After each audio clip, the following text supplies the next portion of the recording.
Hi, this is just a quick video to tell you my top 5 mum tips to make my life easier. So my tip number 1 is to buy pre-prepared frozen vegetables.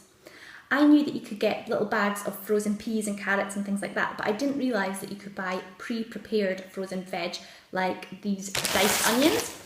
I also get diced carrots, chopped mushrooms, peppers, leeks, butternut squash in these bags, and they're already pre-chopped and frozen.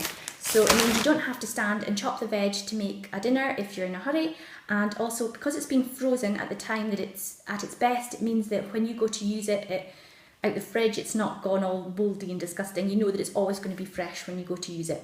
To be honest, I really don't like chopping onions, so I'm really glad that saves me a job. Okay, my tip number 2 is antibacterial wipes. I buy the Aldi ones, so you don't have to spend a fortune on brand name ones, and I use them for everything. You can use them for wiping down your kitchen, for cleaning your bathroom, for cleaning down the high chair. I use them to clean the floors, especially after Elle's had her lunch. If she's been throwing things on the floor, it's really easy just to wipe up with a wipe, and it saves so much time just to grab a wipe and clean things up. Okay, my tip number 3 is I use the Saint-Tropez Everyday Moisturiser. It goes on clear like a normal moisturiser, but it's a gradual tan, so it develops throughout the day to give you a little bit of colour. And it doesn't need to be Saint-Tropez, you can use Dove or Johnson's, there's loads of different kinds. I particularly like the Saint-Tropez one because I use the Saint-Tropez tan anyway, but yeah, their moisturising gradual tan is a really good solution for busy mums that don't have time to stand and do self-tan, but it gives you a nice bit of colour. Okay, my next tip is to carry a notebook with you.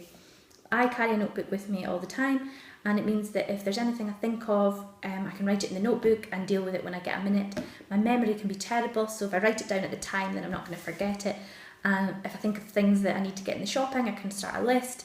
I also take it up to bed with me at night and keep it on my bedside table, so that if I think of something before bed, it's not going to keep me awake worrying about it. I can write it down and deal with it the next day.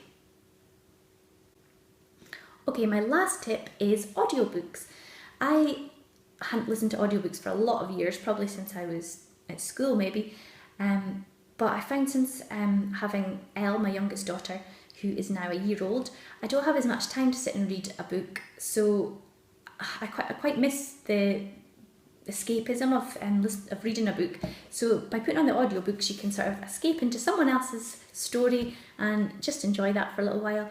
I like to listen to them when I'm emptying the dishwasher, when I'm driving to baby groups in the car, when I'm waiting outside the school to pick up my eldest Caitlin, or when I'm making the tea, and I just really enjoy listening to them, and it's something that you're doing just for you. It's not to do with the kids or your partner, it's just something that you're doing for you. I hope you enjoyed listening to my 5 top mum tips, and maybe they're things you already do, or maybe it's things that you thought were good ideas. Maybe you could comment and let me know. Thanks for watching.